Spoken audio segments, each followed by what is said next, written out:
நம்முடைய பிதாவாகிய தேவனால் கர்த்தராகிய இயேசு கிறிஸ்துவினால் உங்கள் அனைவருக்கும் கிருபை இரக்கமும் சமாதானமும் உண்டாவதாக. ஆமென். அல்லேலூயா. இந்த வேளையில் சிந்திக்கும்படியாக தெரிந்து கொள்ளுகிற வேத வசனம் உபாகமம் புஸ்தகம் 32ஆம் அதிகாரம் அதனுடைய 10வது வசனத்தை தியானமாக நாம் எடுத்துக் கொள்ளப் போகிறோம். உபாகமம் 32:10.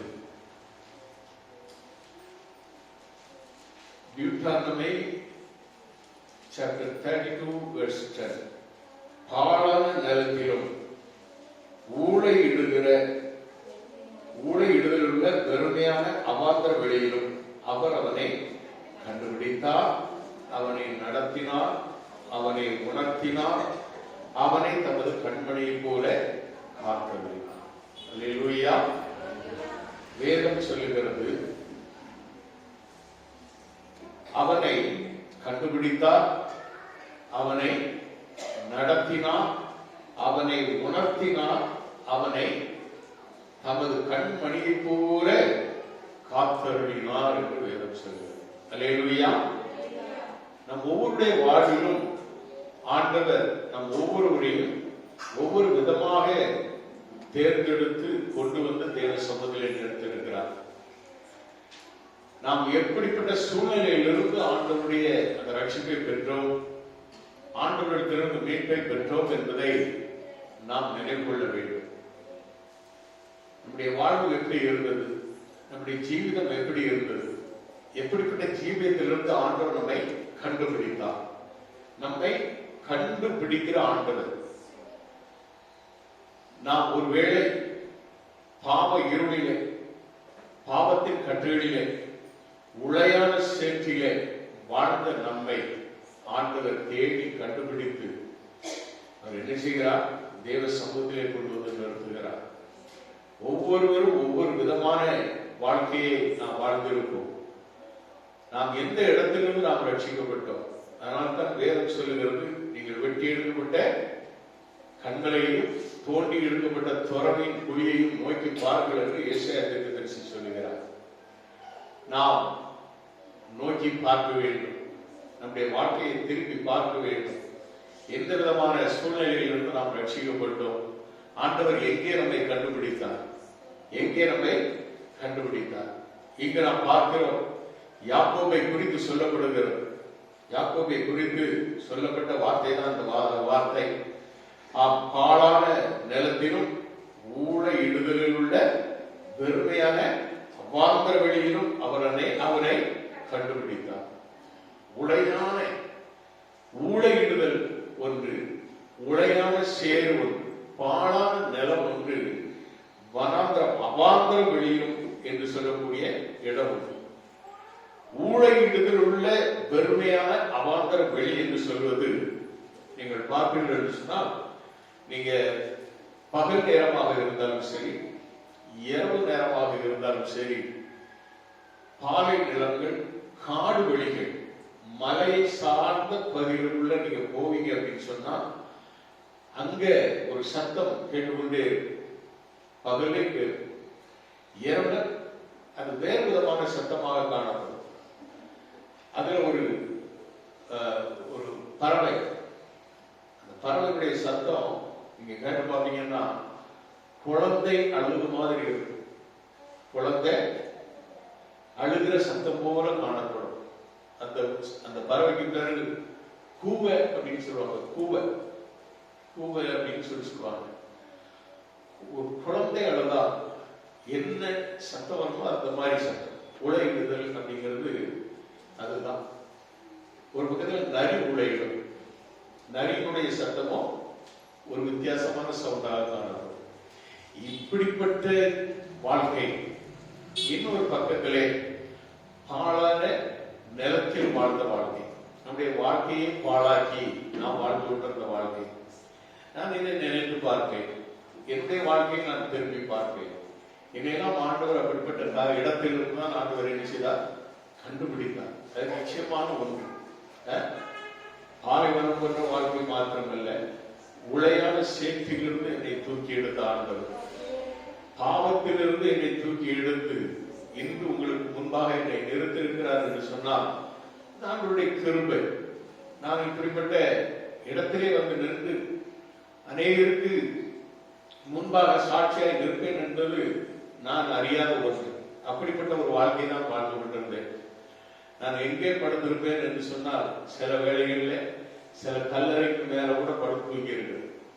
எனக்கே தெரியாது. டயர்ல அப்படி போய் படுத்தவன் நல்ல ஒரு திண்டு இருக்கு, நல்ல ஒரு அருமையான ஒரு திண்டு மாதிரி இருக்கு, திட்ட மாதிரி இருக்கு அப்படின்னு சொல்லி அது நான் மேல நான் பாட்டில் போய் படுத்தேன் ஒரு நாள் இரவு ஒரு தோட்டத்துல. அதுக்கு பிறகுதான் வந்து எழுப்பும்போது சொன்னாங்க, என்ன நினைச்சு கேட்க படுத்துருக்கு, இது வந்து இன்னாருடைய கல்லறை அப்படின்னாங்க. எனக்கு என்ன ஒண்ணு தூக்கம், டயர்ட். அது அப்ப நம்முடைய வாழ்க்கை வந்து எவ்வளவு ஒரு மோசமான ஒரு வாழ்க்கை வாழ்ந்து கொண்டிருக்கோம் என்பதை பார்க்கணும். இரவும் பகலும் ஒரு தீதான வழிகளிலே சென்று கொண்டிருந்த அந்த வாழ்க்கையிலே நாங்கள் அப்படிப்பட்ட இடத்துல தான் வாழ்ந்து கொண்டிருக்கிறோம். அப்படிப்பட்ட ஒரு வாழ்வு வேதத்தில் சொல்லப்படுகிறது. ஒரு மனுஷனுடைய வாழ்க்கை கல்லறையிலே உடைய குடியிருப்பு என்று சொல்லப்படுகிறது. அவரிடத்துல எத்தனை விதமான பிசாசு இருந்தது. லேகியோன் என்று சொல்லக்கூடிய பல 1000 பிசாசுகள் அடங்கிய அவனுடைய வாழ்க்கை. கடையில் அந்த பிசாசுகள் எங்க போச்சு? பன்றி கூட்டத்தில் போச்சு. 2000 பன்றிகள் செத்து விட்டது என்று வேதம் சொல்லுகிறது. ஒரு மனுஷனுக்குள்ள 2000 விதமான பிசாசுகள் நுழைய முடியும் அப்படின்னா அவனுடைய வாழ்க்கை எப்படி இருந்திருக்கும் அப்படிங்கிறத நம்ம நினைச்சு பார்க்கணும். அப்படிப்பட்ட ஒரு வாழ்க்கையில நம்மளும் பிசாசுகளோட பிசாசா வாழ்ந்துச்சு இருந்த நம்மையும் ஆண்டவர் நினைச்சார், தேடி கண்டுபிடித்தார். ஓசியா தீர்க்கதரிசி 9:10 நம்ம வாசிக்கும் போது அங்க நம்ம பார்க்கலாம். ஓசியா தீர்க்கதரிசி 9:10 சொல்றாரு, வனாந்தரத்தில் திராட்சை கொலைகளை கண்டுபிடிப்பது போல இஸ்ரவேலை கண்டுபிடித்தேன்னு சொல்றாரு. வனாந்தரத்துல திராட்சை கொலை வனாந்தரத்துல கிடைக்குமா? சாதாரணமா தோட்டங்களை, திராட்சை தோட்டங்களை நட்டு அதுல என்ன செய்வாங்க? கனிகளை பறிப்பார்கள். ஆனால் ஆண்டவர் சொல்கிறார், வனாந்தரத்தில் திராட்சை கொலைகளை கண்டுபிடிப்பது போல இஸ்ரவேலை கண்டுபிடித்தேன்னு சொல்றார். எவ்வளவு பெரிய ஆச்சரியம்! ஏனென்றால் அவர் கண்டுபிடிப்பதே அவனாலே தனக்கு ஒரு பிரயோஜனம் வேண்டும்படியாக ஆண்டவர் கண்டுபிடித்து கொண்டு வந்து நிறுத்துகிறார். நான் அப்படித்தான் நினைப்பேன். என்னை ஏன் ஆண்டவர் தேர்ந்தெடுத்தார் எனக்கு தெரியாது. ஆனால் ஒரு நாளில் நான் அழுது செல்லித்த பொழுது ஆண்டவரை அங்கோட சொல்லி, இதுதான்ப்பா ஒன்னு, அதுக்காகத்தான் அந்த பைபிளில கொண்டு வந்து விட்டுருங்க அப்படின்னு சொல்லி சொன்னார். அது இதுவரை ஆண்டவர் அதை செய்து கொண்டு வருகிறார். ஆண்டவருடைய காரியத்தை நம்மால் என்ன செய்ய முடியாது, கண்டுபிடிக்கவே முடியாது. அதனாலதான் நம்ம பார்க்கிறோம். பிரசங்கி 3:11 அதுல நம்ம பார்க்கும் பொழுது ஆண்டவருடைய செயல்களை நம்மால் என்ன செய்ய முடியாது, கண்டுபிடிக்கவே முடியாது. வசனத்தை வாசிங்க. பிரசங்கி 3:11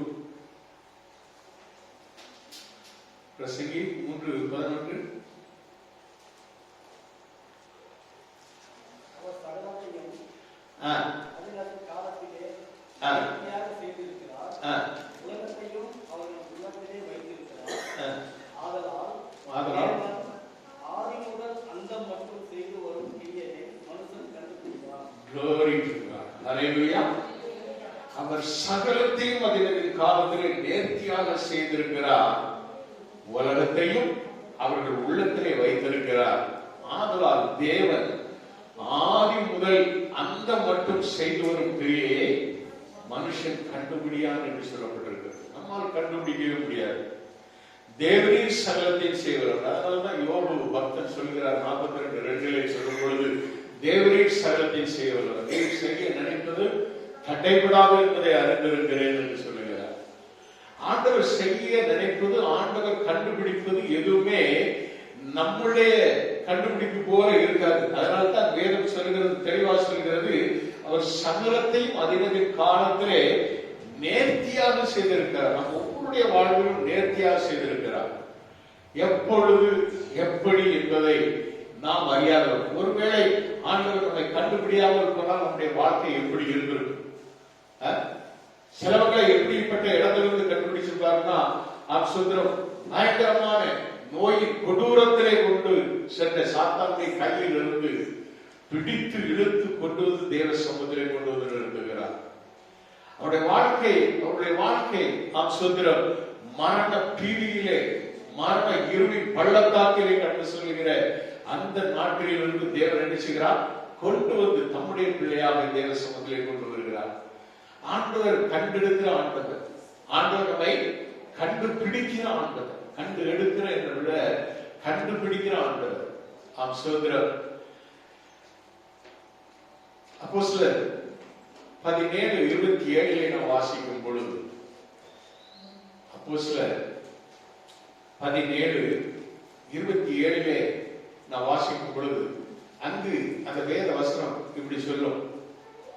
சோதரர் அவர்கள் தம்மை தடவியாகிலும் கண்டுபிடிக்கத்தக்கதாக அப்படி செய்தார். அப்படின்னா என்ன? அவர்கள் 17:27 கர்த்தராகிய தம்மை அவர்கள் தடவியாகிலும் கண்டுபிடிக்கத்தக்கதாக தம்மை தேடும்படிக்கு அப்படி செய்தார். அவர் நம்மில் ஒருவருக்கும் தூரமானவர் அல்லவே. நல்ல கவனமா கேளுங்க. சத்தியத்தை கவனமா கேட்டாதான் உங்களுக்கு அது புரியும்.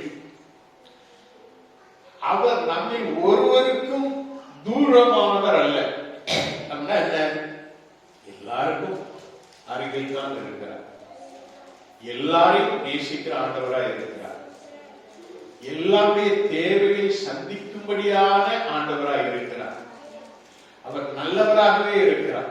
நம் ஒவ்வொருவருக்கும் நல்லவராக இருக்கிறார். யாருக்குமே அவர் தூரமானவர் அல்ல. யாரையும் வெறுக்கிறவர் அல்ல.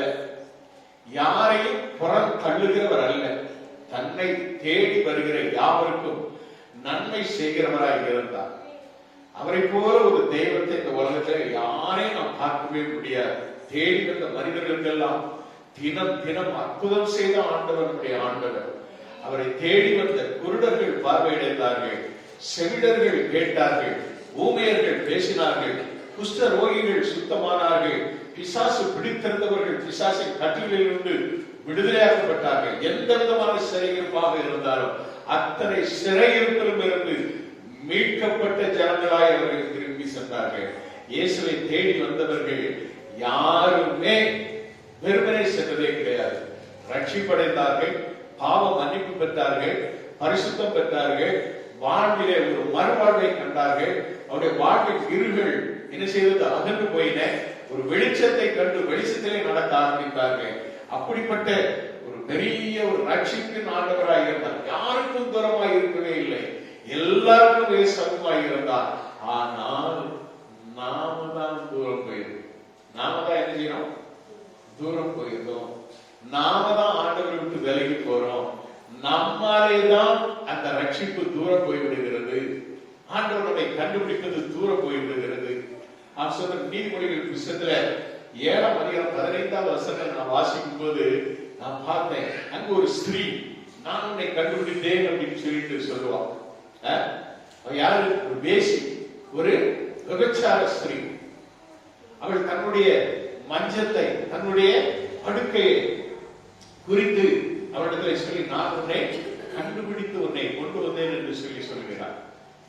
சாத்தான் அப்படித்தான் பலரை பலவிதமான சூழ்நிலைகளிலே அகப்பட வைத்து, தன்னுடைய கட்டுகளிலே பாவ இச்சைகளிலே விழ வைத்து, அவர்களை தனக்கு சொந்தமாக்கி கொள்ள பாவம் பலவிதமான தந்திரங்களை, பலவிதமான செயல்களை, கிரியைகளை அவர் செய்து கொண்டு வருகிறார். அவருடைய செயல்கள், அவருடைய கண்டுபிடிப்பு வேற. ஆனால் அந்த இடத்திலும் இருந்து நம்மை ஆண்டவர் கண்டுபிடிக்கிறார். சொல்லுவோமா? இதையும் மீறி நாம மட்டும்தான் வரவே மாட்டேன், உண்மை நான் பார்க்கவே மாட்டேன், உம்முடைய சமூகத்தை நான் நாடவே மாட்டேன், எனக்கு அது தேவையில்லை, எனக்கு அது வேண்டாம், நான் உண்மை என்ன செய்ய மாட்டேன், தொழுது கொள்ள மாட்டேன், நான் உடைய சமூகத்துக்கு வரவே மாட்டேன். அப்படியா? அப்படின்னு ஆண்டவர் என்ன செய்கிறாரு, அவங்களுக்கு அந்த அப்போஸ்தலர் 17:27 கர்த்தராகிய தம்மை அவர்கள் தடவியாகிலும் கண்டுபிடிக்கத்தக்கதாக தம்மை தேடும்படிக்கு அப்படி செய்தார். அல்லேலூயா. இப்ப புரியுதா? நீங்க உண்மையா நீங்க உங்க செவிகள் திறந்து உங்களுடைய இருதயத்தை திறந்து நீங்க சத்தியத்தை கேட்டிருப்பீங்கன்னா இதனுடைய அர்த்தம் புரிஞ்சிருக்கும். அப்போ ஆண்டவர் சொல்கிற காரியம் போதுதான் நான் உன்னை கண்டுபிடித்தேன் என்று ஆண்டவர் நம்மை பார்த்து சந்தோஷப்படுகிறார். ஆனால் நாம் காணாதபடி நாம் அவனுடைய வழிகளை விட்டு விலகி நாம் நடக்கும் பொழுது நம்மை ஆண்டவர் என்ன செய்றாரு, ஒரு குருடர் மாதிரி தடவிட்டே திரிடா, என்னைக்குதான் நீ மாற பார்ப்போம். அந்த மனுஷனுடைய வாழ்க்கை எவ்வளவோ நாம திருத்தமாக மாம்சத்திலே நல்லா சொல்லுவேன், என்னால் முடியாது ஒன்றுமில்லை என்பேன். இன்னைக்கு நான் என்ன சொல்றேன், ஆண்டவராலே முடியாத காரியம் ஒன்றுமில்லை. ஒரு அறையில சொல்லுவோமா, ஒன்றுமே என்னால் முடியாதப்பா, எல்லாம் மாறி கூடும். டிஃபரெண்டா பார்க்கணும். என்னால் முடியாது என்று சொன்ன ஒரு வாழ்க்கை வாழ்ந்த என்னை உம்மாலேதான் எல்லாம் ஆகும் என்று என்னை மாற்றி இருக்கிறார் என்றால் என்னுடைய மாம்சம், என்னுடைய பலன் எதுவுமே ஒன்றுமே கிடையாது. ஓடி இரவும் பகலும் எவ்வளவு சம்பாதித்த லட்சங்கள், அப்பெல்லாம் பார்த்த லட்சங்கள், இப்பெல்லாம் ஒண்ணுமே கிடையாது. லட்சம்லாம் ஒண்ணுமே கிடையாது. அந்த லட்சங்கள் அதெல்லாம் எவ்வளவு வெளியேறப்பட்டது. ஆனா எதுவுமே ஒன்றுமே வாய்க்கல. எல்லாவற்றையும் இழந்து எல்லாமே பரிபூர்ண நிலைமை. அந்த வாழ்க்கையில ஒன்றுமே இல்லை என்று சொல்லக்கூடிய ஒரு வாழ்க்கைக்கு ஜீரோவாக்கி நம்முடைய வாழ்க்கையை சூன்யமாக மாறும் பொழுது அப்ப எப்படி உங்களுக்கு அப்படியே ரெக்க வெட்டி பறந்த வாழ்க்கையில 2 ரெக்கைகளையும் வெட்டி போட்டா பார்த்துருக்கீங்களா? நல்ல இந்த கேட்டபிலிட்டி சொல்லக்கூடிய இந்த கவன் அடிக்கிறது, துப்பாக்கி நல்லா சொல்லுவேன். எப்பவுமே நான் வீட்டில் காரணம் துப்பாக்கி சொல்லுவேன். எல்லாம் அவ்வளவு அக்குரேட்டா முடியும். அப்படி அடிக்கும் போது சில நேரத்துல குருவிகளுடைய ரெக்க உடஞ்சுவோம், அப்படியே கீழே உயிர் இருக்கும். ஆனா ஒரு ரெக்க உடஞ்சு போறதுனால அதை பறக்க முடியாது. குருவி என்ன துடிக்கும் நான் பார்த்திருக்கேன். அதை போல என்னுடைய வாழ்க்கையை கொண்டு வந்து எனக்கு போதும், இந்த வாழ்க்கை போதும், என்னடா வாழ்க்கை போதும், பிடித்துக் கொள்வோம் என்ற நிலைமையிலே ஆண்டவர் என்னை கண்டுபிடிக்கிறார். ஒரு அழிவை சொல்லுவோமா, அவர்தான் இயேசு. இந்த தடவுகிட்ட கடைசியா ஒரு 2 நாளைக்கு முன்னால அந்த ஊழியக்காரர் இருக்கும் 2-3 இடத்துல சமர்ப்பிக்கிறாரு. ஜெயபால் என்று சொல்லக்கூடிய அந்த கண்டக்டர், அன்றைக்கு கண்டக்டரா இருந்தாரு, ஊழியமும் செய்வார். அவர் மூலமாக இங்க எண்ணுகிறாங்க சர்ச்சில் கொண்டு போய் பார்க்கிறாங்க. தடவியாமல் கண்டுபிடிக்கத்தக்கதாய் அப்படி செய்கிறார். ஒரு அலையில சொல்லுவோமா, இப்ப என் பலம் ஒன்றுமே இல்லை, உன் பலம் ஒன்றுமே இல்லை, உன் மாம்ச பலம் ஒன்றுமே கிடையாது. எவ்வளவு துடிப்பார், விட்டுருவாரு ஆண்டவர். கடையில் என்ன பண்ணுவாரு, தடவி பார்க்கத்தக்கதாய் குருடன மாதிரி மாத்திடுவார்.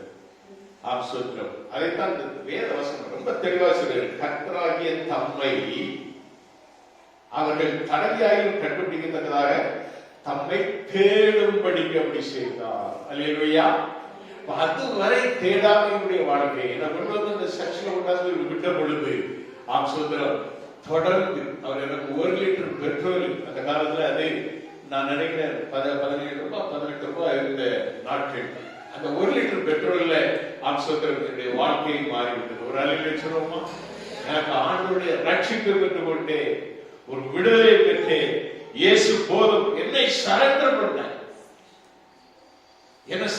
என்னுடைய பலமோ என்னுடைய அறிவோ என்னுடைய திமிரோ எதுவுமே ஒன்றுமே கிடையாது. அதான் நான் சொல்றேன், என்னால முடியாது என்பது கிடையாது என்று சொல்லக்கூடிய ஒரு மனிதனாக எவ்வளவு ஒரு ரஃப்பான ஒரு வாழ்க்கையை வாழ்ந்திருக்கிற என்னையும் ஆண்டவர் மாற்றினார். அல்லேலூயா. இப்ப நான் அவருடைய சரண்டராயிட்டேன். இப்ப அவர் என்ன பண்றாரு தெரியுமா? நான் முடியாதுன்னு சொல்லும்போது அவர் முடியும்னு சொல்லுவார். ஒரு அல்லேலூயா சொல்லுவோமா? அல்லேலூயா. என்னோடு கூட இருக்கிறவர் சகலத்தை செய்து முடிக்க வல்லவராகிறார். அவர்தான் என்னை கண்டுபிடித்தார். அல்லேலூயா. இந்த ஓசியா தீர்க்கதரிசி சொல்கிறார், அவர் சொல்ற வனாந்தரத்தில் திராட்சை கொலைகளை கண்டுபிடிப்பது போல இஸ்ரவேலை கண்டுபிடித்தேன். கண்டுபிடிக்கும் போது வனாந்தரத்தில் ஒரு திராட்சை கொலை தொங்கிட்டு இருக்கு. ஒரு பசியாக்கக்கூடியது, நன்மை தரக்கூடியது, மோத்தை மகிழ்ச்சியாக இருதயத்தை மகிழ்ச்சியாக ஒரு திராட்சை கொலை கண்டுபிடித்தேன். அடுத்ததா சொல்றாரு, அடுத்ததா என்ன சொல்றாரு? அத்தி மரத்தை முதல் தரம் பழுத்த கனிகளை போல உங்கள் பிதாக்களை கண்டுபிடித்து. அத்தி மரத்தின் முதல் தர பழம் அது எப்படி தெரியுமா? அத்தி மரத்துல முதல் பழுக்கக்கூடிய பழங்கள் அங்க ஒண்ணு இங்க ஒண்ணு அப்படி இருக்கும். லகுவா கட்டுப்படாது. அங்க எத்தனை பேர் அத்தி மரம் பார்த்திருக்கீங்கன்னு எனக்கு தெரியாது. அத்தி மரம் அந்த இலை பெரிய இலையா அது இருக்கும். அதுக்குள்ளே சில வேளைகள் நம்ம பார்க்கும் பொழுது அந்த பழம் இருக்கிறதே தெரியாது. அது அந்த மரத்துல உள்ள அந்த மரத்தோடு சேர்ந்துதான் அப்படி என்ன செய்யும், அது போல வரும். அந்த கிளைகள் இலைகளோடு வராது. மற்ற மரங்கள்லாம் அந்த இலைகள்ல இருந்து வரும். ஆனா இது வந்து அந்த மரம் அந்த கிளைகள்ல இருந்து வரக்கூடியது. நீங்க பாத்தீங்கன்னா அங்க ஒன்று இங்க ஒன்று இருக்கும். அதுல முதல் தரம் பழுத்த பழம் அவ்வளவு அழகா இருக்கும், பார்க்கறதுக்கு ரொம்ப டேஸ்டா இருக்கு. எதுக்காக சொல்ல முடியும்னா, பாக்ஸ் வாடியில நான் தங்கியிருந்தேன். அதுக்கு பக்கத்துல ஒரு தோட்டம். அந்த தோட்டத்துக்குள்ள சில நேரத்துக்கு அப்படியே உள்ள போனா அங்கதான் நான் அந்த அத்தி மரத்தையை நான் பார்த்தேன். அப்ப அந்த முதல் தரமான அந்த பழங்களை நான் பார்த்து நான் பறித்து சாப்பிடுவது உண்டு. அருமையான பிள்ளைகளே, அதை போல உங்களை பிதாக்களை கண்டுபிடித்தேன்னு சொல்றாரு. பிதாக்கள் யாரு? ஆபிரகாமின் தேவனும் ஈசாக்கின் தேவனும் யாக்கோபின் தேவனுமாய கர்த்தர் என்று சொல்லக்கூடிய அந்த ஆண்டவர், அந்த பிதாக்கள் என்பது அவர்கள்தான். ஆபிரகாம், ஈசாக்கு, யாக்கோபு, இவர்களை நான் கண்டுபிடித்தேன்னு சொல்றாரு.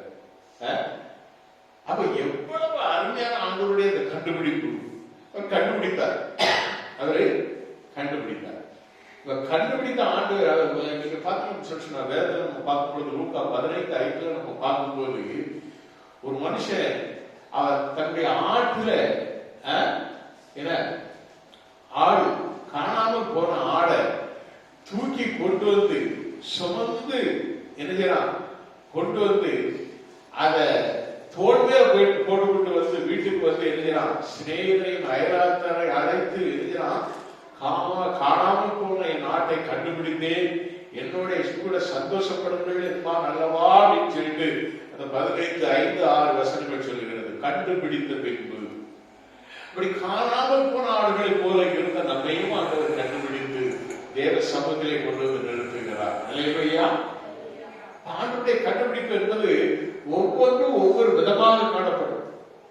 ஆண்டவரிடத்தில் வந்திருப்போம், தேவ சமூகத்திலே வந்திருப்போம், ஆண்டவருடைய ஐக்கியத்திலே இருப்போம், காணாமல் போய்விடுவோம். உலகத்துக்கு இச்சைகள், உலகத்தின் காரியங்கள். அதனால்தான் நான் இங்க சொன்னேன், அந்த பிரசங்கி 3:11 சொல்லப்படும் பொழுது சொன்னேன், உலகத்தையும் அவர்கள் வைத்திருக்கிறார்கள். அப்ப இந்த உலகத்தின் ஆசைகள், இச்சைகள் மனுஷன் அப்படியே கொண்டு போயிடும், தேவனை விட்டு பிரித்து விடுகிறது. தேவனுக்கு நமக்கும் பிரிவினை உண்டாக்குகிறது இந்த உலகம் தான். இந்த உலகத்தின் இச்சைகள், மாம்சத்தின் இச்சைகள், கண்களின் இச்சைகள், பாவங்கள் இப்படி நம்மை இழுத்து கொண்டு போய் செல்கிறது. அங்கேயும் ஆண்டவர் நம்மை தேடி வருகிறார். Praise God. அல்லேலூயா.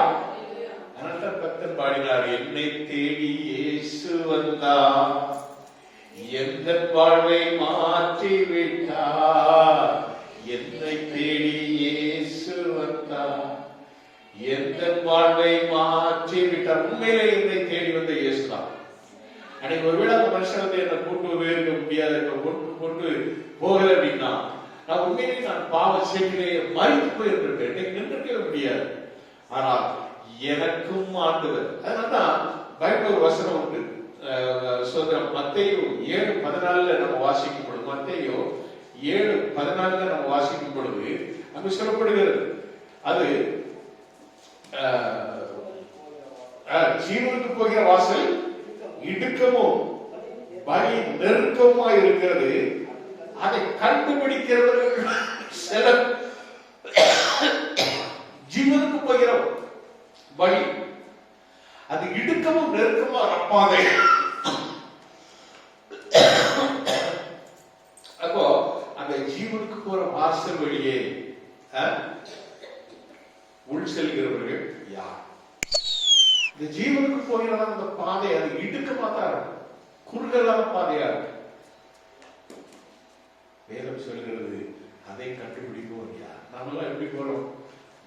விசாலமான பாதை, இடுக்கமான பாதை இடத்துல யாருமே போறதுக்கு விரும்ப மாட்டாங்க. இடுக்கமான பாதை இடத்துல யாருமே என்ன பண்ணாங்க? இப்படியே தெரிச்சுட்டு போகணும் உடம்ப முடியாது, கஷ்டம். நாம் அப்படித்தான் நினைத்து என்ன செய்யறோம்? ஆண்டவருடைய உண்மையான அந்த அன்பின் பாதையை, ஜீவ பாதையை விட்டு விலகி போகிறோம்.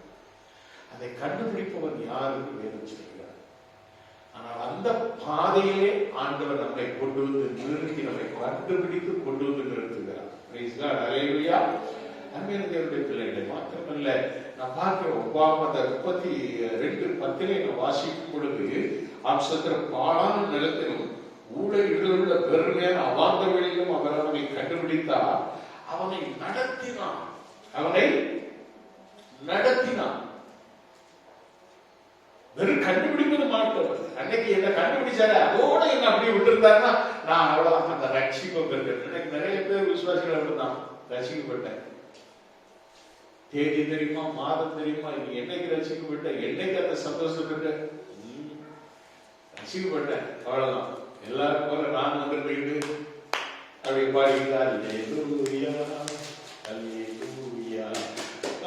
அப்படின்னு சொல்லிட்டு இந்த பக்கம் ஒரு பார்வை, அந்த பக்கம் பாருங்க, அவங்க இப்படி இருக்காங்களே, இவங்க இப்படி இருக்காங்களே, அப்படின்னு பழைய கை தட்டிக்கிட்டு இப்படிதான் நம்ம வாழ்ந்துட்டு இருக்கோம். மற்றவங்களை பார்த்து, அடுத்தவங்களை பார்த்து, பொறாம ஒரு பக்கம், சூது ஒரு பக்கம், வஞ்சம் ஒரு பக்கம். தேவ சமூகத்தை கழிவுறும் மகிழும்படியாக நாம் வாழும்படியாக ஆண்டவர் நம்மை கண்டுபிடிப்பது மாத்திரமல்ல, நம்மை கொண்டு வந்து தேவ சமூகத்திலே புல்லுள்ள இடங்களில் வைத்து அமர்ந்த கண்ணிகள் இடத்திலே நம்மை வழிநடத்துகிற ஆண்டவர். பாருங்க, இருளின் பள்ளத்தாக்கிலே நான் நடந்தாலும் பொல்லாப்புக்கு பயப்பட தேவரில் என்னோடு கூட இருக்கிறீர் என்பதை நம்மோடு கூட இருந்து உறுதி செய்கிற ஆண்டவர், நமக்குள்ளே வாசம் செய்கிற ஆண்டவர், நம்மை பலப்படுத்துகிற ஆண்டவர். அதனால்தான் அப்போஸ்தலனாகிய பவுல் சொல்றார், என்னை பலப்படுத்துகிற கிறிஸ்துவினாலே எல்லாவற்றையும் செய்ய எனக்கு பலன் உண்டு.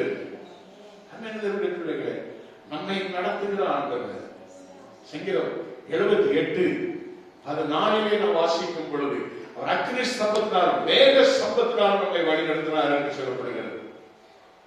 அதே 78 சங்கீதத்திலே சோத்திரம் 52-53 வசனங்கள் நம்ம வாசித்து சொன்னா அங்க நம்ம பார்க்கலாம்.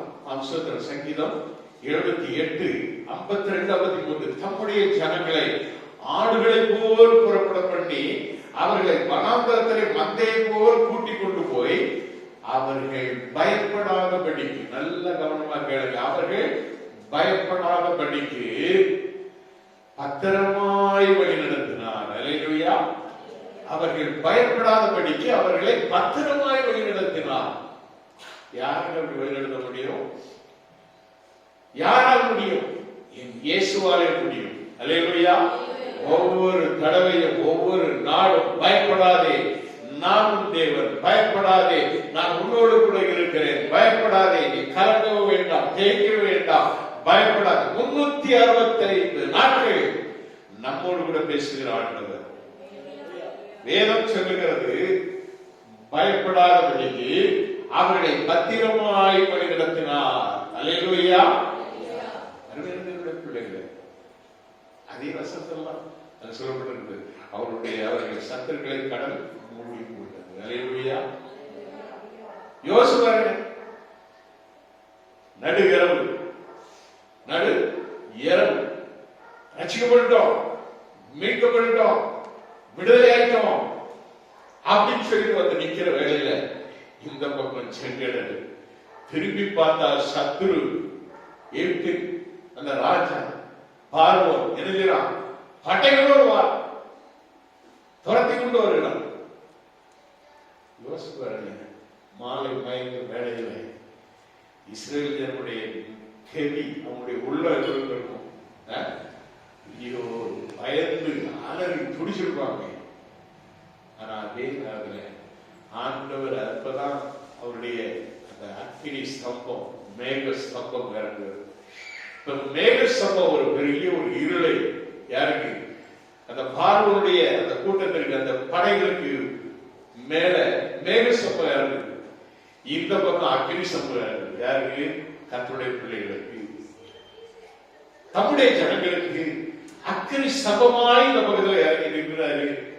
கடலை ரெண்டாம் பிரிக்கிறார். ஒரு அறிவியல் சொல்லுவோமா, மோசையை பார்த்து கோலை எரிச்சு கடலை பார்த்து நீட்டினார், அவ்வளவுதான். கடல் ரெண்டாக பிரிகிறது. கடலுக்குள்ள ஆண்டவர் வழிநடத்தி வருகிறார். செங்கடலை தாண்டுகிறார்கள். பின்னால் வந்த சேனை கடல் மூடிக்கொண்டு. ஒரு அறிவியல் சொல்லுவோமா, இஸ்ரவேல் ஜனங்களுக்கு பின்னால வர பார்வோனையும் அவனுடைய சரீரம் தெரியாதபடிக்கு அங்கு ஒரு இருள் மூடிக்கொள்ளுகிறது. பிள்ளைகள் வெளிச்சத்திலே நடக்கிறாங்க. கர்த்தருடைய பிள்ளைகள் வெளிச்சத்தில் நடக்கிறாங்க. யோசிப்பார், நீ வெளிச்சத்தில் நடக்கும்போது பின்னால் ஒரு இருள் இருந்தா அந்த இருளுக்குள்ள யார் என்ன இருக்கு ஒண்ணுமே தெரியாது, ஒண்ணுமே தெரியாது. ஆனா வெளிச்சத்துல நடக்கிற நீ எந்த ஒரு பயமும் இல்லாதபடி நீ நடப்பாய். அதனாலதான் வேதம் சொல்லுகிறது, சங்கீதம் 78:53 சொல்கிறது, அவர்கள் பயப்படாதபடிக்கு அவர்களை என்ன செய்தார்? நடத்தினார். அல்லேலூயா. பயப்படாதபடிக்கு நடத்துகிற ஆண்டவர். நீ எப்பொழுது நீ ஆண்டவருடைய அந்த அன்பிற்குள்ளாக, அந்த ஆசீர்வாதத்துக்குள்ளாக நீ கடந்து வருகிறாயோ, உன்கிட்ட இருக்கிறது பயமே இருக்காது. உன்னை பயமில்லாதபடி உன்னை நடத்துகிற, பத்திரமாய் வழி நடத்துகிற ஆண்டவர். பயப்படாதபடிக்கு பத்திரமாய் வழி நடத்துகிறார். வார்த்தை பாருங்க, யோசிச்சு பாருங்க. யாராலும் முடியாது, என் தேவனாலே கூறும். Praise God. அல்லேலூயா. இயேசுவை நம்பினார், இயேசுவின் மேல் ஒரு பாரத்தை வைத்தார். கர்த்தர் மேல் ஒரு பாரத்தை வைத்துவிடு, அவர் உன்னை ஆதரிப்பார். நீதிமானை ஒருபோதும் தள்ளாட விட்டார் என்று வேதம் சொல்கிறது. Price God. அல்லேலூயா. அவர் நடத்தினார், அவர் நடத்தினார்.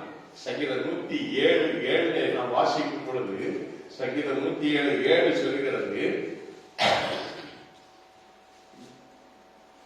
107:7 நாம் வாசிக்கும் பொழுது, தாபரிக்கும் ஊருக்கு போய் சேர அவர்களை செவ்வையான வழியிலே நடத்தினார். அல்லேலூயா. தாபரிக்கும் ஊருக்கு போய் சேர, தேவன் தாபரிக்கும் ஸ்தலமே அப்படின்னு பாட்டு. தாபரிக்கும் ஸ்தலம், தேவன் தாபரிக்கும் ஸ்தலம், தேவன் அசைவாடுகிற இடம், தேவன் வாசம் செய்கிற இடம். அந்த ஊர் போய் சேரும் அளவுக்கும் அவர்களை செவையான வழியிலே நடத்துகிற ஆண்டவராக இருக்கிறார். ஒரு அலையிலே சொல்லுவோமா, ஆண்டவர் வரப்போகிற ஆண்டவர் இயேசு கிறிஸ்து வரப்போகிறார். எந்த வேளையிலும் வரலாம், எப்படி வேண்டுமானாலும் ஆண்டவர் வரக்கூடிய நாட்கள் நெருங்கிவிட்டது. ஆனால் நாம் ஆயத்தமாய் இருந்தால் நம்மை ஆண்டவர் பத்திரமாய் மாத்திரமல்ல, நாம் தாபரிக்க ஊருக்கு போய் சேர நம்மை செவ்வையான வழியிலே நம்மை நடத்துவார். அல்லேலூயா. நம்முடைய வாழ்க்கையை, நம்முடைய வழிமுறைகளை எல்லாவற்றையும் ஆண்டவர் மாற்றி நம்மை ஆசீர்வதிக்க அவர் வல்லவராய் இருக்கிறார். அடுத்த வசனம் சொல்லுகிறது, அடுத்த அந்த வார்த்தை சொல்லுகிறது, சுதந்திரம் உணர்த்தினார். எழுதுகிறாரு, அவர் முதல்ல என்ன செய்தாரு? கண்டுபிடித்தார், அவர் நடத்தினார், அவர் உணர்த்தினார். உணர்வு வேண்டும், உணர்வுள்ள ஒரு ஜீவனம் நமக்கு வேண்டும். உணர்த்துகிறார், இப்படி எப்படி நீ வாழ வேண்டும், இப்படி எப்படி நீ இருக்க வேண்டும். அவர் காட்டும் வழி அது நெறியாய் கொடுக்கிற வழி. அவர் காட்டும் வழியிலே பயம் இருக்காது. அவர் காட்டும் வழியிலே நாம் ஆசீர்வாதத்தை பெற்றுக் கொள்வோம். அவர் காட்டும் வழி நம்மை நேராக நம்மை வழிநடத்தும், பத்திரமாக நம்மை வழிநடத்தும் கொண்டு போகிற ஆண்டவர். ஆசுத்திரம் அந்த ஆண்டவர் நம்மை உணர்த்தி கொண்டு சொல்கிறார். எது எதை ஒன்று இதுதான் பாதை, இதுதான் வழி என்று நம்மோடு கூட பேசுகிற சத்தத்தை கேட்டு நாம் நடக்கிற பிள்ளைகளாக மாற வேண்டும். நமக்கு முன் செல்கிறவர் நல்ல மேய்ப்பர் இயேசு. பிரைஸ் காட், ஹல்லேலூயா. ஆசுத்திரம் அருமையான தேவனுடைய பிள்ளைகளே, அவர் நம்மை நடத்துகிறார். கடைசியா ஒரு வார்த்தை என்னது? அவர் அவனை காத்தருளினார். ஹல்லேலூயா. சுத்திரம் 32:10 நம்ம வாசிக்கும் பொழுது, உபாகம் 32:10 அவர் அவனை தமது கண்மணியை போல, கண்ணின் மணியை போல உன்னை காப்பேன் என்று சொல்றார். கண்மணி போல என்னை காத்தரும் என்று சுத்திரம் தாவீது சங்கீதத்தில் எழுதுகிறாரு. சுத்திரம் வேண்டுதல் கொடுக்கிறார். கண்ணின் மணியை போல பாதுகாக்கிறார். கண்ணின் மணியும் உங்களுக்கு கண்ணின் மணியை போல அது என்ன பாதுகாப்பு? என்ன நம்முடைய கண்கள் இப்படி முடிச்சுட்டு இருக்கோம். திடீர்னு இப்படி ஒரு குழந்தையோ ஒரு வண்டோ ஏதோ ஒண்ணு அப்படி டக்குன்னு அப்படி கண்ணுக்கு வந்தா அந்த கண்ணு நம்ம டக்குன்னு மூடும். நம்மள அறியாம மூடும். அதுதான் இமை பொழுதிலே நாம் பாதுகாக்கப்படுகிறோம். அந்த கண்ணின் மணியை எப்படி எமை பாதுகாக்கிறதோ அதுக்கும் மேலாக நம்முடைய ஆண்டவர். பிரைஸ் காட், ஹல்லேலூயா. அப்ப கண்ணின் மணியை பாதுகாக்கிற ஒரு எவ்வளவு நீங்க அந்த ஆண்டவருடைய படைப்புடைய கண்கள் மிகவும் ஒரு ஆண்டவர் மிகவும் அற்புதமாய் படைத்திருக்கிறார். அந்த கண்ணு டக்குன்னு மூடிக்கொள்ளும். அந்த கண்ணு டக்குன்னு மூடிக்கொள்ளும். அப்ப பாதுகாப்பு அது அப்படி கொடுத்தால் அதை விட மேலான நம்முடைய தெய்வம் நம்மை கண்ணின் மணியை கூட பாதுகாக்க. கண்ணின் மணியை பாதுகாக்க தேவைக்கு மேலாக நம்முடைய ஆண்டவர் அதற்கும் மேலாக நம்மை பாதுகாக்கிறார். பிரைஸ் காட், ஹல்லேலூயா. அதுதான் சொல்லப்படுகிறது. அவனை கண்டுபிடித்தார், அவனை நடத்தினார், அவனை உணர்த்தினார், அவனை தமது கண்ணின் மணியை போல காத்தருளினார். கண்ணின் மணியை போல காத்தருளுகிற ஆண்டவர். நாம் கூட நம்முடைய செல்வத்திலே என்னை காத்தருளும் யாபேஸ் ஜெபம் பண்ணுவார். 1 நாளாகவும் 4ஆம் அதிகாரம் 10வது வசனத்தில் நீங்க வாசிச்சு பார்த்தீங்கன்னா சொல்லுவார், யாபேசுடைய ஜெபம், ஆண்டவரே தீங்குக்கு என்னை விலக்கி காத்தருளும், என்னுடைய எல்லை விரிவாக்கும். 4:10 நீங்க வாசிக்கும் பொழுது 2 நாளாகவும் glory to God. 4ஆம் அதிகாரம் 10வது வசனத்தில் யாபேஸ் இஸ்ரவேலின் தேவனை நோக்கி, தேவரீர் என்னை ஆசீர்வதித்து என்னை எல்லைகளை பெரிதாக்கி உமது கரம் என்னோடு இருந்து தீங்கு என்னை துக்கப்படுத்தாதபடிக்காக என்னை விலக்கி காத்தருளும் என்று வேண்டிக் கொண்டார். அவன் வேண்டிக் கொண்டதை எல்லாம் தேவன் அருளினார் என்று சொல்லப்படுகிறது. ஒரு அலைகள் சொல்லுவோமா? நீங்களும் வேண்டிக் கொள்ளுங்க. ஆண்டவரே என்னை காத்தருளும் ஆசுத்திரம் என்னை காத்தருளும் என்று நாம் வேண்டிக் கொள்ளும் பொழுது ஆண்டவர் நம்மை என்ன செய்கிறார்? நம்மை காத்தருளும். சங்கீதக்காரன் 64:1 சொல்வாரு, பிராணனை காத்தருளும் சொல்வார். 86:2 சொல்வாரு, ஆத்மாவை காத்தருளும் சொல்வார் சங்கீதக்காரன். சங்கீதம் 86:2. சங்கீதம் 79:11 சொல்லப்படுகிறது, கொலைக்கு நியமிக்கப்பட்டவர்களை காத்தருள வேண்டும் என்று ஆண்டவர் சொல்வார்.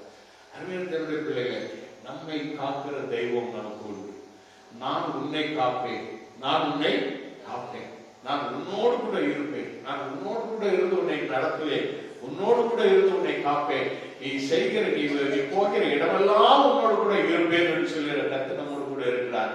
எதற்கு நாம் போகிற இடமெல்லாம் நம்மோடு கூட வருகிறார்? நம்மை காக்கும்படிக்கு நிழல் போல தொடர்கிற ஒரு தெய்வம் நமக்கு உண்டு. பிரைஸ் காட், ஹல்லேலூயா, ஹல்லேலூயா. நிழல் போல நம்மை தொடர்கிற ஆண்டவர். ஒரு நிழல் எப்படி நம்மோடு சேர்ந்து வந்துகிட்டே இருக்குமோ அதே போல நம் தெய்வம் நம்மோடு கூட இருந்து நம்மை காத்தருளுவதற்காக நம்மை கரம் பிடித்து வழி நடத்துகிற கல்வாரி நாயகராக இருக்கிறார். அவருடைய பிரசன்னம் நம்மை ஆட்கொண்டு வழி நடத்துகிற பிரசன்னம், நம்மை ஆளுகை செய்கிற பிரசன்னம். அவருடைய பிரசன்னத்திலே நாம் வாழும் பொழுது நாம் ஒரு பொழுதும் கைவிடப்படுவதில்லை, கைவிடப்படுவதும் இல்லை. அல்லேலூயா. நம்மை விட்டு விலகுவதும் இல்லை, நம்மை விட்டு விடாத தேவனாய் கூடவே இருக்கிறார். நான் கூடவே இருந்து நீ கையிட்டு செய்யும் வேலையெல்லாம் உன்னை ஆசீர்வதிப்பேன்னு சொல்றாரு. யோசிச்சு பாருங்க, நாம செய்யக்கூடிய வேலையில ஆசீர்வாதம் கொடுக்கிறார். ஏன்? கூட இருந்து கூட நீங்க வேலை செய்யற போகிற இடத்துல நீங்க கேட்கறீங்களா, கூப்பிடுறீங்களா? இன்னைக்காவது ஆண்டவரே நான் இன்னைக்கு வேலைக்கு போறேன் கூட வரும், நான் இன்னைக்கு இந்த தொழில் செய்ய போறேன் கூட வரும், நான் இன்னைக்கு வியாபாரம் போறேன் கூட வரும், கேட்கறீங்களா? கேட்காதவங்க கூட கூட ஆண்டவர் வந்துட்டு இருக்காரு. அதனாலதான் நீ இன்னைக்கு ஆண்டுடைய சமுதிரம் வந்து உட்கார்ந்துருக்கிறாய். நீ கேட்காவிட்டாலும் கேட்காம மறந்து போனாலும் கர்த்தர் கூடவே இருந்து பாதுகாக்கிறதே இல்லை. நான் உன்னை உளையான சேற்றிலிருந்து அவாந்திர வெளியுள்ள பாழான நிலத்திலிருந்து நான் உன்னை கண்டுபிடித்தேன், உன்னை நடத்தினேன், உன்னை உணர்த்தினேன், உன்னை காத்தருவே காத்தருகிற தேவனாய் இருக்கிறார். ஒரே ஒரு வசனத்தை நான் வாசி பிடிப்போம். சங்கீதம் 41 வசனங்களை நான் வாசிப்போம். நான் காலையில் சங்கீதத்தை வாசேன். அவசரம் அதனால இன்னைக்கு நேற்று அவசரம் அதில் சொல்லப்பட்டிருக்கிறது. சிறுமைப்பட்டவன் பேர் சுற்றி உள்ளவன் பாக்கியவான், தீங்கு நாளில் கர்த்தரவனை விடுவிப்பார், கர்த்தரவனை பாதுகாத்து அவனை உயிரோடே வைப்பார், பூமியின் அவன் பாக்கியவானாய் இருப்பான், அவன் சத்துருக்களின் இஷ்டத்திற்கு நீர் அவனை ஒப்புக்கொடியே என்று சொல்லப்படுகிறது. அருமையான தேவனுடைய பிள்ளைகளே, அவசரம் நம்முடைய ஆண்டுதல் நமக்கு பாதுகாப்பாய், நமக்கு நிழலாய், நமக்கு நம் கூட வருகிறவராய், நம்மோடு கூட இருந்து நம்மை ஆசீர்வதிக்கிற கர்த்தர், நம்மை கண்டுபிடித்த ஆண்டவர், நம்மை நடத்துகிற ஆண்டவர், நமக்கு உணர்த்துகிற ஆண்டவர். நமக்கு ஆண்டவர் என்னெல்லாம் உணர்த்துகிறாரோ அவர் உணர்த்துகிற அந்த உணர்வுபடி நாம் நடக்க வேண்டும். அப்படி நடத்தினால், அப்படி நாம் நடந்தால் கர்த்தர் நம்மை காத்தருவார், என்றென்றும் காப்பார். காக்கிற ஆண்டவர், காக்கும் தெய்வம் நம்மோடு கூட இருக்கிறார். கவலை நமக்கு வேண்டாம், கண்ணீர் நமக்கு வேண்டாம். அவருடைய நேசக்கரம் நம்முடைய கண்ணீரை துடைத்து நம்மை காக்கும் கரமாக இருக்கிறது. நம்முடைய பலவீனத்திலிருந்து விடுதலையாக்கும் கரமாக இருக்கிறது. நம்முடைய வியாதியிலிருந்து குணமாக்கும் கரமாக இருக்கிறது. அவர் தொட்டால் நாம் சோகமாகும். அவரே நமக்கு பாதுகாப்பு. நம்மை கண்டுபிடித்த ஆண்டவர் என்பதை நாம் நினைத்து அவரிலே நாம் மகிழ்வு கூறுவோம். கர்த்தர் நம்மை ஆசீர்வதிப்பார்.